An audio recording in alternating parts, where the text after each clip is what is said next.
champion here at the Columbia 300 tournament at Highland Lanes in Austin, Texas. But we will today because Pete Weber, he won this tournament in '84. He beat some guy by the name of Marshall Holman, didn't he?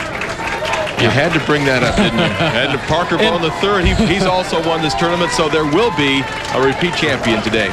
But you won in '83. You were looking to win back-to-back, weren't you? I tried. At the young kid, Pete Weber. Parker Bohn starts off the title match with a convincing strike. Weber told you 12 strikes, right? 10 in the pit for Parker Bohn III, and he knows he's bowling the great Pete Weber, and he wants to get off to a fast start.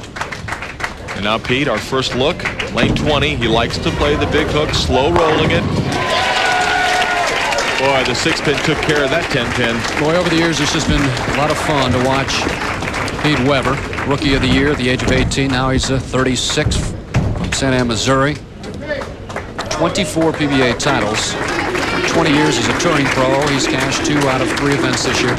6 major victories for Pete, so he knows how to win the big ones. And some energy early. This is a big match. You know, it takes on a whole new level when it's Bohn against Weber. We'll take one more look at Pete Weber. High backswing. Starts the ball out around the 17th board, swings it all the way out to 5, brings it back, 10 pins. Let's get that 10-pin lead. Oh.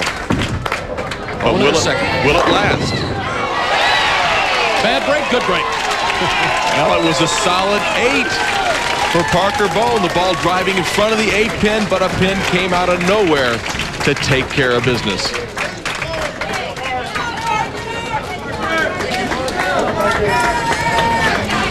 All strikes here in the title match, and Parker defeated Pete Weber by a couple of pins in match play. But this is a brand new game going for the title. 3 in a row. Is it different bowling? Somebody like a Parker Bohn if you're Pete Weber compared to a Patrick Healy? Well, you know, both these gentlemen want to win. We'd take a look at the repetitive high flush shot of Parker Bohn. Takes care of things. 3 in a row. And it's more fun when you beat one of the greats. And these 2 of our best players on tour. Got it out, got it back. All strikes. Well, it's a little early, but it is 10,000 for a perfect game. We have had a perfect game here as we see another great shot from the excitable Pete Weber. C.K. Moore, he bowled 300 on our televised finals a couple of years ago, went on to win that tournament. Weber in the 4th. Oh, brought that one back.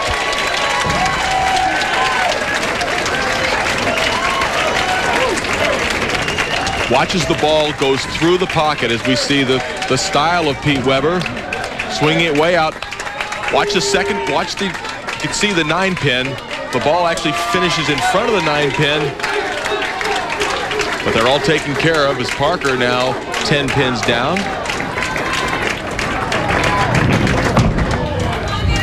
Fourth frame, not quite. Didn't like his release. Parker's mic'd. He said he missed it. What he means by that is he did not get the proper lift on the ball. You know, they have a little room out on the lane if they release the ball properly. That time for Parker. And he sticks. He makes the spare, but it's an 11-pin lead for Pete Weber as Parker Bohn III misses in the 4th frame.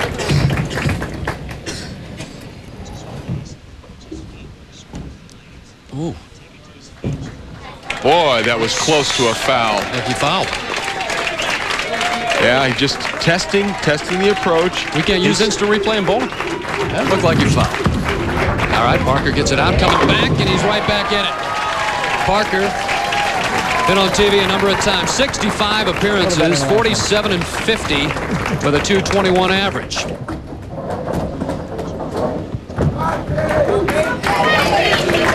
I don't believe the foul lights are on right now. Maybe it was our angle. Well, it's a little too difficult for you to be making those calls, Phil, but it did look close. Hang on. As Pete gets slower and slower with his ball speed. The ball creeps higher and higher. Fortunate, it's only the 3 and the 10. The 4-pin was also there for a moment. There is a foul line judge watching. Pat Dolan works for the PBA Tour. He is watching the foul line to make sure nobody goes over. Can Pete make it? No, it will not get back, and now Pete is behind in the match. Midway through the match. 3-pin deficit. We got a good one. Ball will not hook back. Gets the 10, but doesn't get the 3, and he is not pleased. Pete inducted into the Hall of Fame last November, making him and his father, legendary Dick Weber, the only father-son duo to be elected into the PBA Hall of Fame. Pete in the 6th. Solid 4. I guess it's probably a little late for my dad to come out on tour and make it to the Hall of Fame. Nah, maybe not. Pete's in several Halls of Fame. And his father, too. Picks up the single pin spare. Weber is right now down by 3 to Parker Bohn. Show your PBA loyalty by becoming a member of the PBA Fan Club. Fan Club members receive quarterly newsletters, which include the latest inside information on the PBA tours, tips and interviews with the pros, discounts on PBA merchandise. Membership $14.95 plus $3 shipping and handling. Call 1-800-380-2682. Here we are to Highland Lanes in Austin, a dandy of a match. It's Parker going up against Pete Weber. Well, we're going to take a look at what might have been a foul, I believe. In the 4th frame. He's shooting at the 3-pin. You take a look at the foot, and it does look precariously close. Now, I don't know if they can reverse that now. I mean, it's they've taken it away. My gosh, they did take the spare away from him, and that's surprising to me. That's a first that I can remember on a telecast. I've never seen that happen before, and now it's really going to test Parker Bohn and his powers of concentration. Forget about that. Did he catch that one? Beautiful. Yeah, that extra intensity, that has a little bit to do with that spare being taken away from Parker Bohn III. He's now 1 pin.